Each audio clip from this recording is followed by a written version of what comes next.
बार बार मायके जाने वाली माताएं ध्यान से सुनिएगा।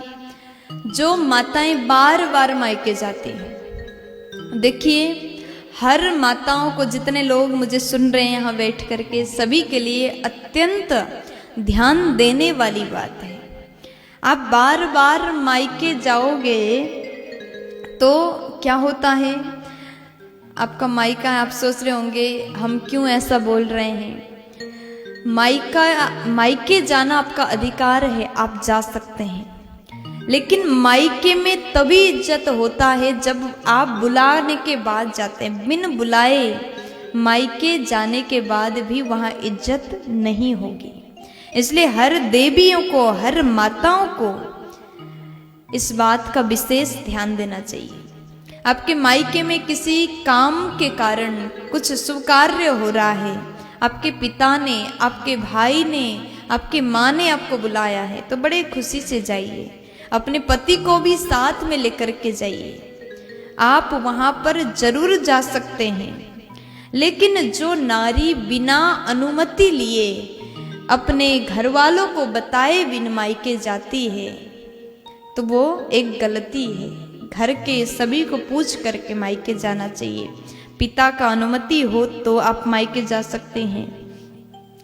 जो नारी घर के समस्त सदस्यों का बात मानती है, पति का बात मानती है, अपने परिवार के सदस्यों का बात मानती है, अनुमति का पालन करती है, आदेश का पालन करती है, घर को समेट करके संभाल करके रखती है, तो ऐसी नारी स्वर्ग को अपने घर में ही उतार लेती है।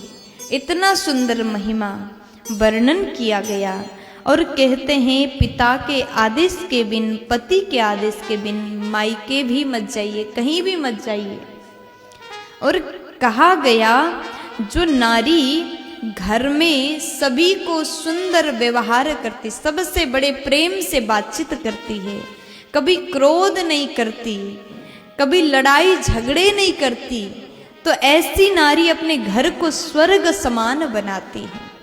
इसलिए नारियों को चाहिए अपने घर में बड़े प्रेम से रहें, क्रोध ना करें, लड़ाई झगड़ा ना करें, युद्ध ना करें। लेकिन कई घरों में होता है कि सास बहू को पसंद नहीं करती। अगर घर में बहू दिखे तो सास को लगता है ये कहाँ से आ गई, इसका शकल भी मुझे देखना ना पड़े।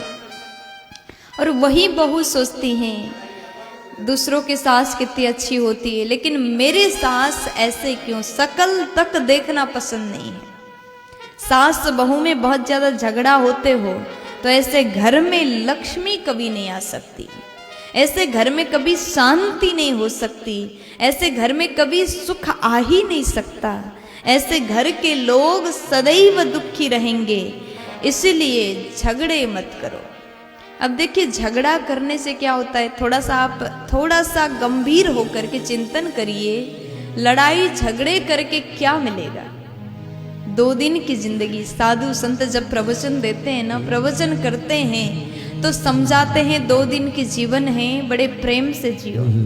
अगर आपने लड़ाई किया है तो इसका फल आपको क्या मिलेगा।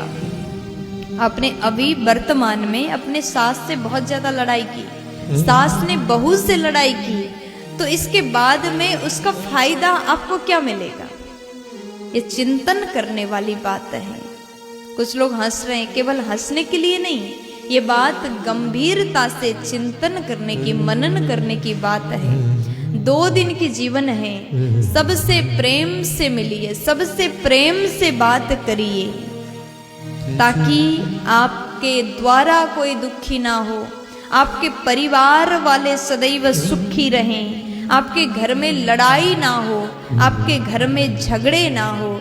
जिस घर में लड़ाई झगड़े नहीं होते उस घर में भगवान स्वयं वास करते हैं। और जहाँ पर परमात्मा भगवान वास करे वहाँ लक्ष्मी जी भी प्रवेश करती हैं। ऐसे घर स्वर्ग समान होता है जहाँ पर नारी अपने घर के संपूर्ण सदस्यों का ध्यान रखें, आदेश का पालन करें, बच्चों का पालन करें, घर में आने वाले अतिथि का सत्कार करें, और तभी मायके जाए जब विशेष बुलावा आए। ताकि सदैव सब कोई आपकी इज्जत करे, सम्मान करे। इसलिए अपने घर को इस प्रकार के वातावरण में आप रखिएगा। आप जैसा वातावरण बनाओगे वैसा ही आपके घर में होगा। अगर घर की नारी इस प्रकार से चले तो कलयुग में भी, कलयुग चल रहा है, अगर घर में ऐसे इस प्रकार से जो अभी मैंने निवेदन किया उन बातों का पालन करें तो कलयुग में भी सतयुग वो ला सकती है। प्यार से बोल दीजिए राधे राधे।